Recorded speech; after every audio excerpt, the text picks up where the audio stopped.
Hello everyone, welcome back to the channel. જય શ્રી કૃષ્ણ. કેમ છો? જો આજે મારી ઘરે બન્યું છે ટમેટો પપ્પુ દાલ.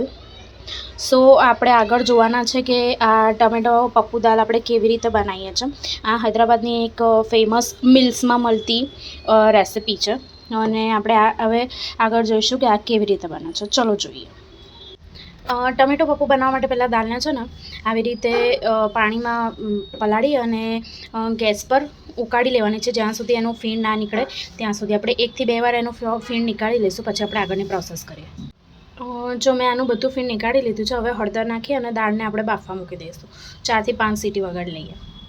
જો એક બાજુ દાળ બફાય છે તો આપણે એકવાર બીજી આગળ પ્રોસેસ કરીએ. એક પેનમાં મેં ગરમ મૂકી દીધું છે. એમાં આપણે થોડુંક તેલ એડ કરવાનું છે.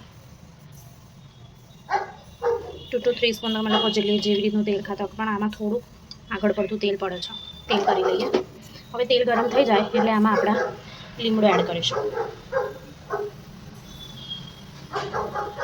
હવે આપણે થોડુંક આમાં લીમડો એડ કરી લઈએ. લીમડો થઈ જશે પહેલી વાર મેં આ વાડકીમાં છે ને જીરું, રાઈ અને અડદની દાળ એ મિક્સ કરીને રાખી છે. આપણે ત્રણે આમાં એડ કરી લઈએ. હલાવી લઈએ અને આપણે એને ફૂટવા સુધી રાહ જોઈએ. બસ આપણે એને રાઈ ફૂટી જવા દેવાની છે બરાબર.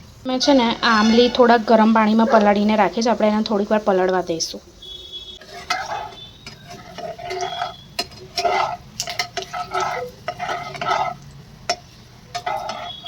હવે આપણે આમાં એડ કરવાનું છે ચોપ કરેલું લસણ.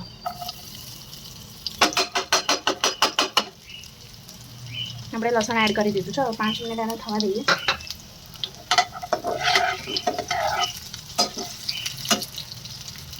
હવે એડ કરીશું આપણે એક અનિયન છે કાપેલો. હવે અનિયનને આપણે થોડુંક થવા દઈએ. એક બાજુ દાળની સીટી પણ વાંધો છે. આપણે મિક્સ કરીએ અને જરીક આપણે અનિયનને ચડવા દઈએ. જો અનિયન થોડા યલો જેવા થઈ ગયા છે. હવે આમે છે ને 4 ટમેટોસ કટ કરીને રાખ્યા છે. આપણે એડ કરી લઈએ.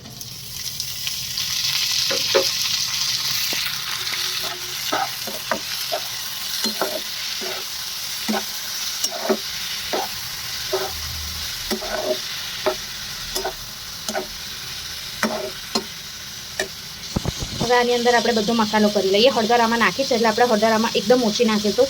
ધાણા જીરું, મરચું, ગરમ મસાલો અને મીઠું આટલું નાખી અને આપણે એને ઢાંકીને રહેવા દઈશું.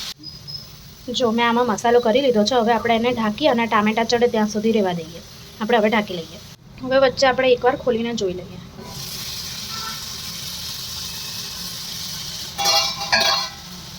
મિક્સ કરી લઈએ. એટલી સરસ સુગંધ આવે છે ને કે તમારે હું શું કહું એમ.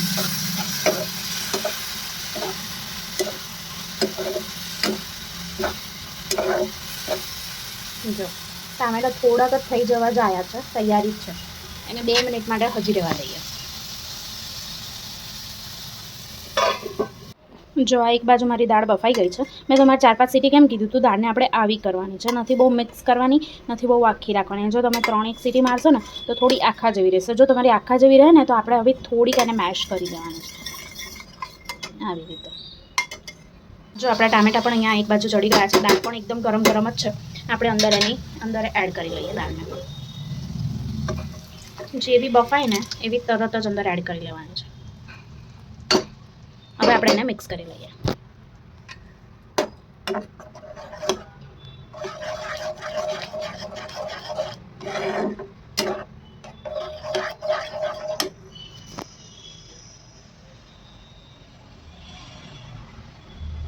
અને થોડીક વાર આપણે ઉકળવા દઈએ.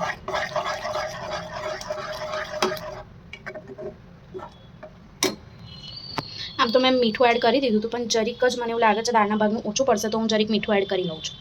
હવે આપણે એની અંદર થોડી હિંગ એડ કરી લઈએ ને મિક્સ કરી લઈએ.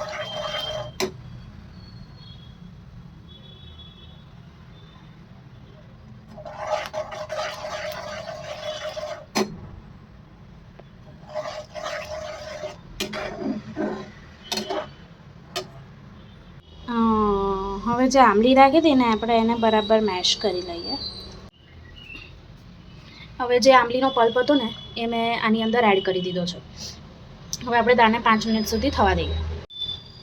સો આ દાળ હવે ટમેટો પપ્પુ દાળ રેડી છે. આપણે એને ગરમ ગરમ રાઈસ સાથે સર્વ કરવાનું છે. એકદમ ગરમ ગરમ રાઈસ હોય અને સાથે ટમેટોની ચટણી હોય, બહુ જ ફાઇન લાગે છે. આ રેડી છે. હવે આપણે એને સર્વ કરી લઈએ. સો આ દાળ આપણે સર્વ કરી લીધી છે. આપણે એને ગરમ ગરમ રાઈસ સાથે ખાઈ શકીએ છીએ. સો રેડી છે ટમેટો પપ્પુ.